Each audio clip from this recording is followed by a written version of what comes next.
So very good evening, guys. Today we are solving the 51st day, or in our channel, the 14th or 15th day of the GeekForGeeks problem of the day challenge. So in this challenge, what we are basically focusing today is the strictly increasing array.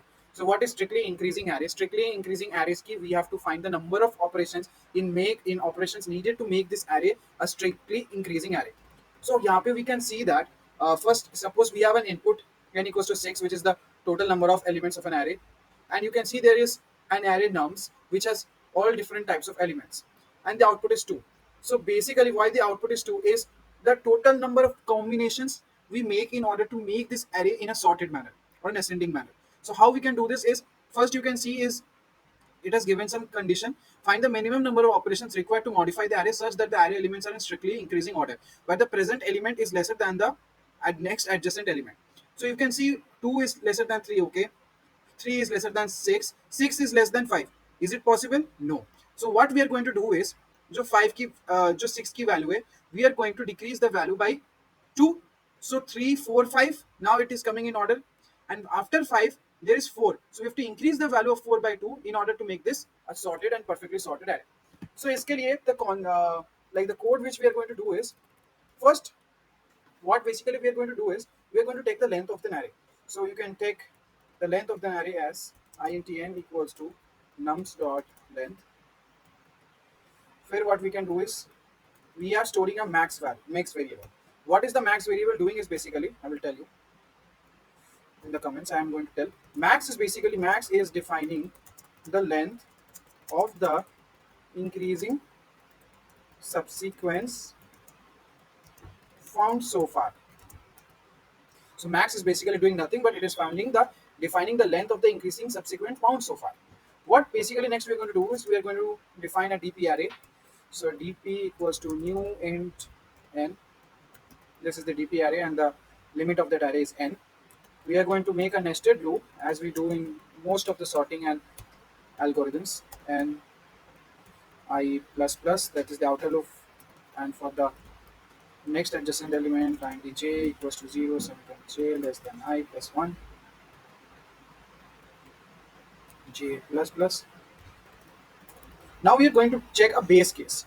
So before checking a base case, we have to define the present value of the as 1. The present value of the DP array has to be 1, or the array which is getting sorted has to be 1.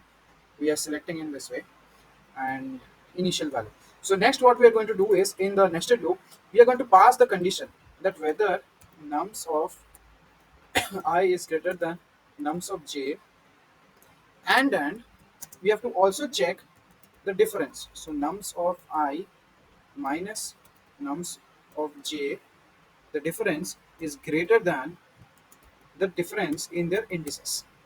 Okay. Once we do this, we are going to update the value of max. So max equals to math.max, in order to check the longest possible subsequence, or the longest possible you know the increasing subsequence found so far. So in math.max, what we can do is, we are going to update the value of the DP array, DP of j, DP of I,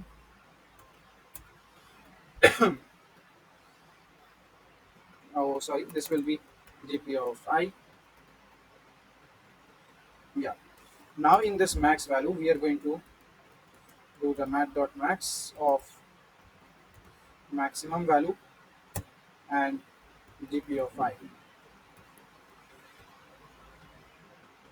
So basically what we are doing over here is, we if the loop if the loop, we have a condition, right? In the loop we have a condition, and the condition is basically saying that the present element on which nums of I is greater than this nums of j, means the next adjacent element. What we are basically going to do is, we are going to find and update the DPI to the maximum of its current value, and then we are 1 plus DP of j. Basically it is representing the length of the increasing subsequence index at a particular index I, by considering the current element.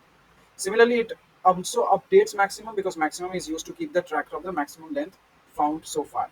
So you can write maximum length found so far. So the if condition, the for loop, the I loop, we can return n minus max. what is this return n minus max basically doing? The method returns the difference between the total number of elements and the maximum length of an increasing subsequence. So we can write over here difference.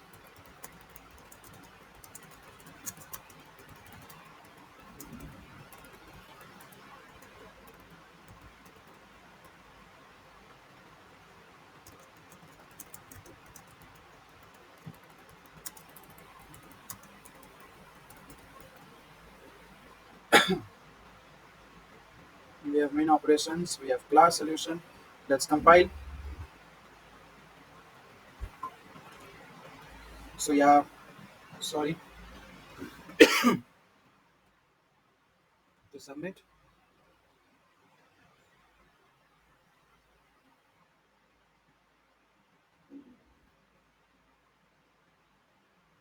What is the problem? Greater than equals to. We can put a greater than equals to symbol over here.